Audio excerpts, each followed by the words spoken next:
예, 여러분 반갑습니다. 오늘 성탄주일 하나님 앞에 예배드리고 있습니다. 온 인류를 구원하시기 위해서 이 땅에 오신 아기 예수님을 축복하면서 우리 모두에게도 하나님의 크신 은혜와 평강이 가득하시기를 주의 이름으로 축원합니다. 오늘 우리 찬양대 귀한 찬양 두 곡 해주셨는데 참 감사합니다. 여러분, 찬양을 많이 하고 노래를 많이 하면 오래 산답니다. 제가 그 어떤 통계에 의해서 봤습니다. 노래를 많이 하면 오래 산대. 노래를 많이 하면. 그래서 여러분, 찬양도 많이 하시고 노래도 많이 부르시고 날마다 즐겁게 사시는 여러분 되기를 소망합니다. 지난 한 주간에도 우리는 각자 다양한 일들이 있었을 것입니다. 좋은 일도 있었고 좋지 않은 일도 있었을 것이고 오랜만에 동창회를 통해서 이 친구를 만난 사람도 있고 향후회를 통해서 오랜만에 만나는 사람이 있을 수 있고 또 크리스마스 카드를 통해서 오랜만에 소식을 듣는 사람들도 있었을 것입니다. 이렇게 여러 가지 다양한 소식들이 지난 한 주간에도 있었을 텐데 그 소식 가운데 가장 큰 소식, 가장 귀한 소식은 바로 온 인류를 구원하시기 위해서 아기 예수께서 이 땅에 오신다라고 하는 사실, 이제 성탄절이 한 주면 다가온다는 사실이 우리들에게 가장 큰 소식이고 가장 중요한 소식이라고 생각합니다. 하나님께서는 우리 인간을 만드셨습니다. 그런데 우리 인간을 모든 사람이 마치 동물처럼 식물처럼 똑같은 생각, 똑같은 어떤 모양으로 살게 만들지 않으시고 한마디로 말해서 로봇처럼 살게 하지 않으시고 우리 모든 인간에게 자유의지라고 하는 생각을 주셨습니다. 그래서 다양한 생각대로 자기 마음대로 살 수 있도록 하셨습니다. 그러나 하나님의 기본적인 생각은 그럼에도 불구하고 우리들에게 자유의지를 주셨음에도 불구하고 우리 모두가 하나님 안에서 온전하게 하나님을 섬기고 신앙생활하고 또 바르고 정의롭고 선하게 이 땅에 살기를 원하셨습니다. 그런데 우리 인간은 하나님의 그런 바람과는 달리 우리 속에 욕심이라는 죄가 들어오고 이기적인 죄가 들어오고 쾌락과 향락이라고 하는 죄가 들어오면서 우리는 하나님으로부터 버림을 받고 죽을 수밖에 없는 존재가 되었습니다. 그런데 하나님께서 그런 우리들을 여전히 사랑하셔서 독생자 예수 그리스도를 통해서 죄값을 대신 지불하시는 큰 구원의 계획을 가지시고 그 구원의 첫 번째 실천으로 바로 독생자 예수 그리스도를 아기 예수를 이 땅에 보내주셨습니다. 예수님은 하나님이시지만 인간의 몸을 입고 이 땅에 오셨습니다. 그래서 우리 인간과 전혀 다를 바 없는 과정들을 거치셨습니다. 어머니 뱃속에서 10개월을 있으셨고 그리고 아기의 모습으로 태어나고 유년기가 있었고 청소년기가 있었고 어른으로 성장하였습니다. 그런 부분에서 우리는 굉장히 의문을 가질 수 있습니다. 왜 예수님은 하나님의 아들이신 예수님은 그런 모습으로 오셨을까? 조금 더 화려하고 멋있고 혹은 강력하고 힘있는 모습으로 이 땅에 나타나셨으면 좋았을 텐데 왜 예수님은 그렇게 이 아기의 모습으로 또 가난한 지역에서 또 가난한 지역일 뿐만 아니라 아주 가난하고 낮고 천한 곳에서 예수님은 태어나셨던 것입니다. 그래서 우리는 이 예수님의 태어나심, 예수님께서 왜 인간의 몸을 입고 가난한 지역에서 가난한 곳에서 아주 천한 곳에서 나셨는지 말씀을 통해서 은혜를 나누고자 합니다. 마태복음 1장 23절 말씀에 보면요, 이런 말씀이 있습니다. 보라, 처녀가 잉태하여 아들을 낳을 것이요 그 이름을 임마누엘이라 하리라. 예수님은 처녀의 몸에서 이 땅에 태어나셨습니다. 여러분, 요즘은 하도 그 세상이 악하다 보니까 이 결혼 전에 이 처녀가 아닌 사람들도 많이 있다고들 하지만 옛날 유대 당시에 예수님께서 태어나던 이 당시에 결혼하지 않은 여인들 가운데는 처녀가 대부분이었습니다. 왜 그러냐면요. 그들이 굉장히 거룩해서 그런 것이 아니라 율법에, 이 유대 백성들에게 주셨던 율법 말씀에 이 처녀가 순결하지 않으면 돌로 맞아 죽을 수 있기 때문에, 그렇기 때문에 사실 당시 유대 여인들은 대부분 결혼하지 않은 처녀들은 대부분 순결한 여인들이었습니다.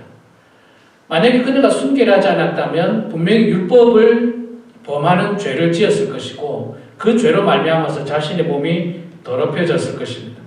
그래서 예수님은 죄가 없었던 처녀의 몸인 마리아를 통해서 예수님께서 이 땅에 나셨습니다.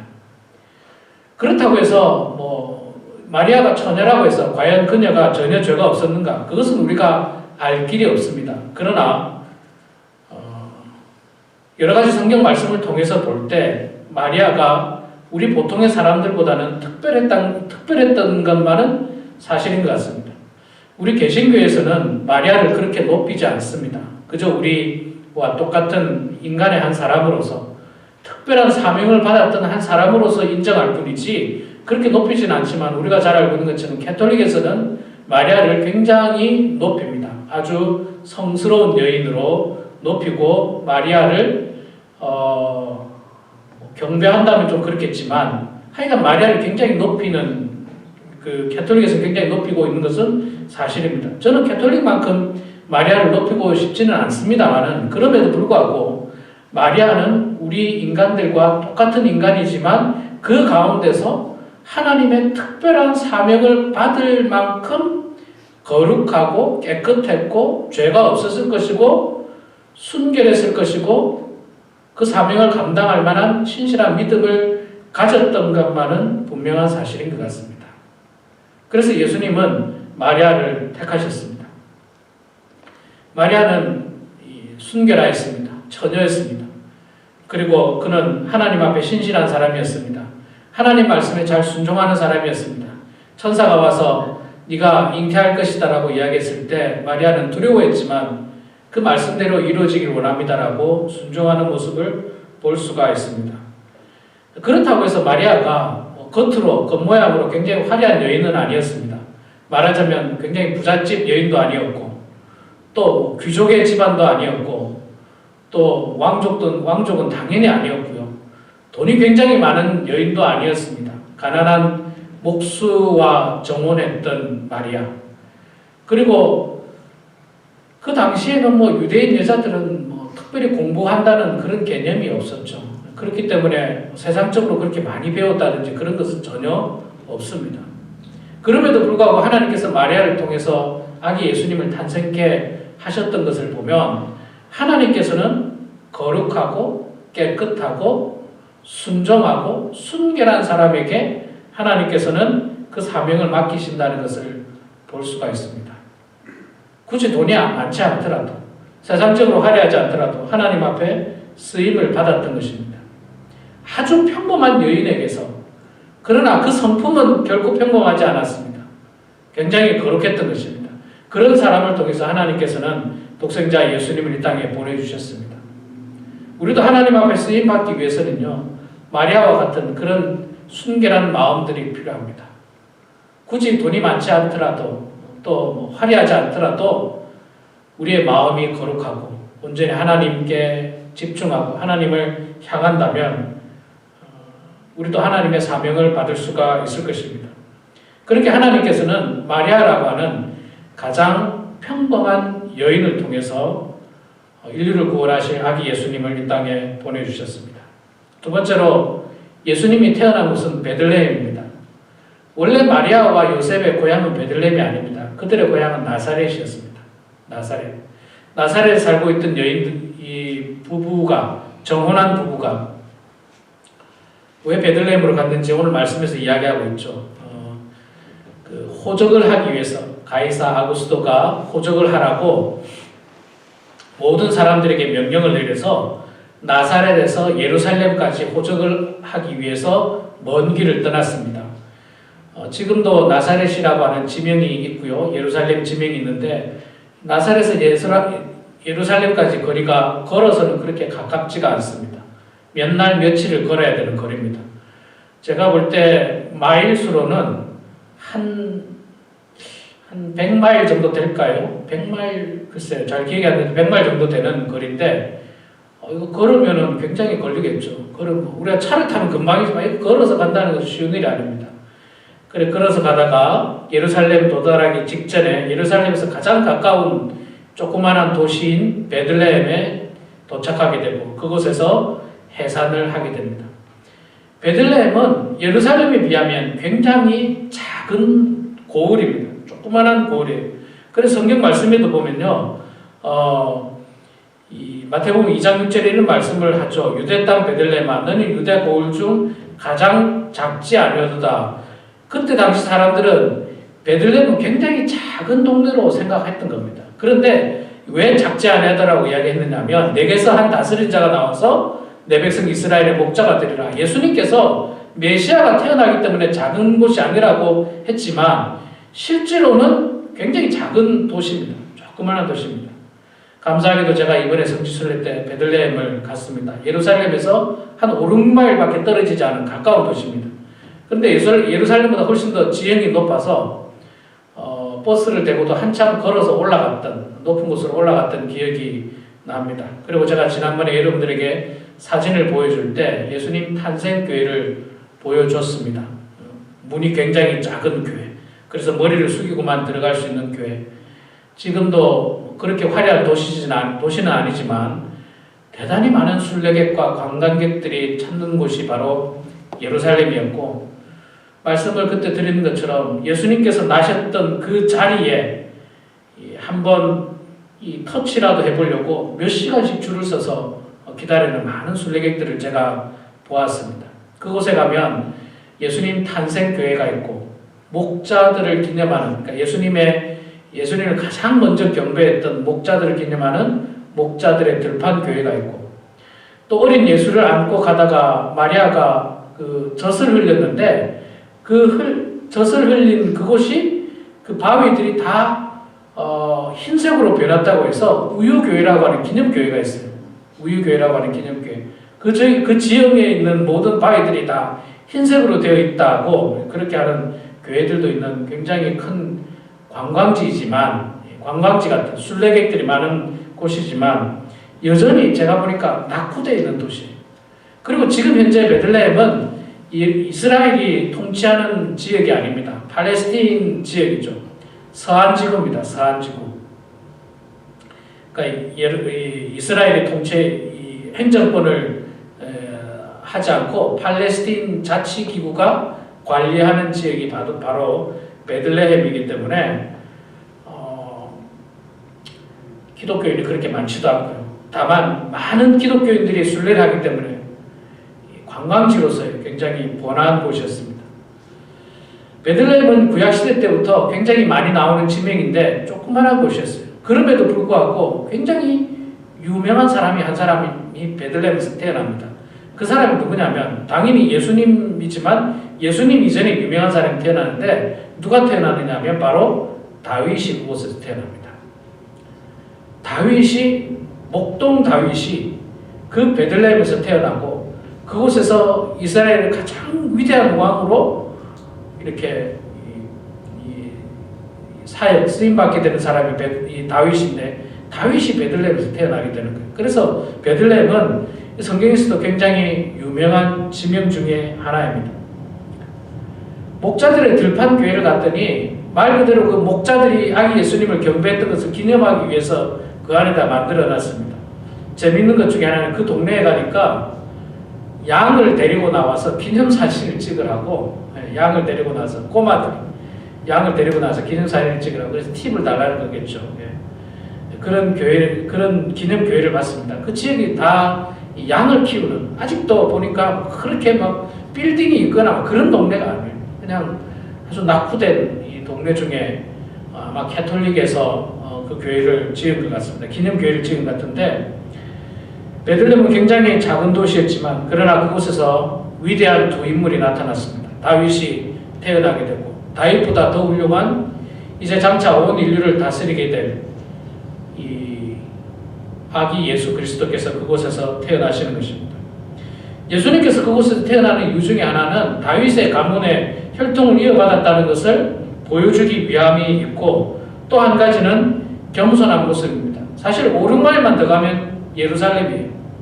그러나 예수님은 예루살렘처럼 큰 도시에서 화려하게 멋있게 많은 사람들에게 칭송을 받으며 태어난 것이 아니라 정말 조그만한 도시에서 조용히 태어나셨던 분이 바로 예수님입니다. 그 모든 것은 예수님의 겸손함을 보여주고 또 예수님의 어떤 낮아지심을 많은 사람들에게 보여주기 위한 메시지일 것입니다. 그리고 그 메시지의 하이라이트는 바로 마구간에서 태어났다는 사실입니다. 여러분 우리 성도님들도 태어난 시대가 굉장히 어려운 시대에 태어났는 줄로 압니다. 1930년대에 태어나신 분들, 40년대에 태어나신 분들, 50년대에 태어나신 분들 다 우리나라 어려운 시대에 태어나셨습니다. 그런데 혹시 여러분들 가운데 말구유보다 더 험한 곳에서 태어나신 분 계십니까? 혹시나 그런 분이 계실 수도 있겠다는 생각이 들었어요. 피난을 오다가 헛간에서 태어날 수도 있고요. 얼핏 그런 이야기를 들은 것 같아요. 피난 오다가 헛간에서 태어나고. 그런데 또 우리 한국 사람들 정서는요, 그렇잖아요. 피난 오다가 남의 집 헛간에서 머물더라도 여자가 아기를 낳을 것 같으면 어떻게든지 방을 제공하죠. 보통 그렇지 않습니까? 혹시 마구간보다 더 험한 곳에 태어나신 분 계십니까? 그런 분 아마도 제가 볼 때 안 계신 줄로 압니다. 우리는 대부분 예수님보다 훨씬 더 좋은 곳에서 태어났습니다. 저도 가난한 집안에서 태어났지만 병원에서 태어나지는 못했지만 저도 그래도 집에서 태어났습니다. 마구간보다 훨씬 더 깨끗하고 훨씬 더 따뜻한 곳에서 저는 태어났습니다. 예수님께서는 얼마든지 더 훌륭한 장소에서, 더 편안한 장소에서 태어나실 수도 있었을 것입니다. 그러나 이 마구간에서 태어나심으로 말미암아서 장차 예수님께서 이 땅에서 어떤 사역을 펼치실 것을 보여주고 있고 예고편처럼 보여주고 계시고, 또 예수님께서 장차 어떤 사람들의 친구가 될 것이고 어떤 사람들을 만나게 될 것이고 그들을 통해서 하나님 나라의 복음을 증가하게 될 것을 예고편처럼 보여주고 있는 것이 바로 베들레헴에서 태어나시고 평범한 여인 마리아에게서 태어나고 말구유에서 태어나신 모습을 보여주고 있습니다. 그러나 이렇게 겸손하고 가난하고 소박했던 기독교는 점점 더 번성해 가면서 로마 시대 때는 국교가 되면서 기독교가 점점 타락되어져 가고 결국에는 종교개혁이 일어나고 지금까지 오는 것을 볼 수가 있습니다. 그리고 지금 현재도 기독교는 가난한 사람들의 친구, 소외된 사람들의 친구라고 하는 개념이나 인식보다는 뭔가 부자들의 전유물 혹은 이기적인 사람들의 특징, 최근에는 왜 그렇게 정치에 개입을 많이 하는지, 예수님 당시 예수님도 얼마나 정치적으로 혼란스러운 시대였습니까? 그래, 예수님은 정치에 개입하신 적이 없었어요. 그 영혼을 구원하시기 위해서 헌신하셨던 분입니다. 그래서 이 기독교는 예수님께서 이 땅에 오셨을 때는 겸손, 청빈, 가난함, 소외된 자들의 친구, 이런 어떤 메시지를 가지고 이 땅에 오셨는데 지금 기독교는 그런 것들이 많이 없어져 버렸어요. 많이 없어져 버렸어요. 그리고 이기적인 것의 대명사들, 이중적인 것의 대명사가 바로 기독교가 되어버리는 대단히 불행한 현실을 우리는 맞이하고 있습니다. 제가 어린 시절만 하더라도 교회에서 성탄절만 되면 고아원이나 가난한 곳을 굉장히 많이 방문했어요. 굉장히 많이 방문했습니다. 그곳에 가서 연극도 하고 그곳에 가서 율동도 하고, 제가 20대 때만 하더라도 그런 일들을 했었습니다. 교회 앞에 버스 정류장 버스 정류장에 나가서 춥지 않습니까? 한국은 이때가 굉장히 추운데 가난한 사람들에게 따뜻한 차를 나눠드리는 프로그램도 진행하고 홈리스들을 찾아가고 정말 영도 삼복도로에 있는 달동네에 찾아가서